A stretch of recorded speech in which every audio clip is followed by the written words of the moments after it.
জুবিনদাৰ সম্পত্তিৰ উত্তৰাধিকাৰীৰ প্ৰমাণপত্ৰ হাতত লৈ কান্দি কান্দি ক'লে গৰিমা বৌৱে, এনেকুৱা এটা দিন আহিব বুলি কল্পনাও কৰা নাছিলোঁ। হয় দেচোন, আমি কোনেনো ভাবিছিলোঁ এনেকুৱা এটা দিন আহিব বুলি, নহয়নে বাৰু?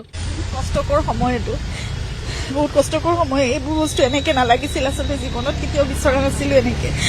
আজি হাতত পৰিলে চাৰ্টিফিকেটখন, কিন্তু এইটো এটা বহুত মানসিক এটা যুদ্ধ মোৰ নিজৰ লগত। হাতত পালোঁ যদিও মই সেইটো মানে কেতিয়াও মোৰ কাৰণে সফলতা আৰু এইটো পৰ্যায় পামহি বুলি কেতিয়াও ভবা নাছিলোঁ আচলতে জীৱনত। আনকি যিজন অফিচাৰে মোক হেণ্ড অভাৰ কৰিছে তেখেতেও সেইটোৱে কথা কৈছে। আৰু যিখিনি কৰিছিলোঁ একেলগে থাকিম বুলি, এতিয়া এইখিনি লৈ মই শান্তি কেতিয়াও পোৱা নাই একেবাৰে। মই একো ক'ব নোৱাৰিম এতিয়া।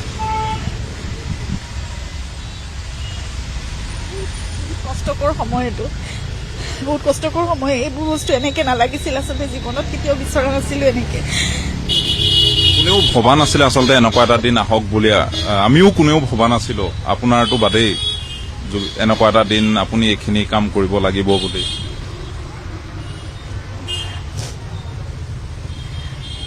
কামখিনি কৰি দিছে কোৰ্টে, ধন্যবাদ জনাইছোঁ কোৰ্টক। আৰু কি ক'ম আৰু বাকী,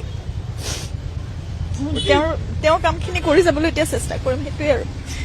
তেওঁ যিখিনি বিচাৰিছিলে সেইখিনি কাম তেনেকৈ কৰি যাবলৈ চেষ্টা কৰিম। তেওঁ যেনেকৈ কৈছিলে নিজৰ কাৰণে একো নাৰাখোঁ, ময়ো একো ৰাখি নাযাওঁ।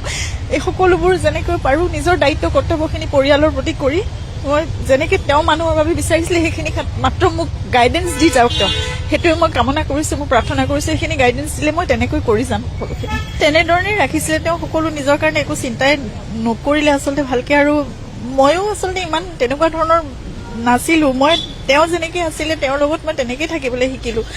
আৰু সকলোবোৰ আচলতে বেলেগে চব চলাই থাকিলে, কথাবোৰ চব তেনেকুৱা হৈ থাকিলে, খেলি মেলি। আমাৰে ভুল হ'ল এইবোৰ বস্তু। আমি বিশ্বাস কৰিব নালাগিছিল মানুহক, আমিয়ে বিশ্বাস কৰিব নালাগিছিল।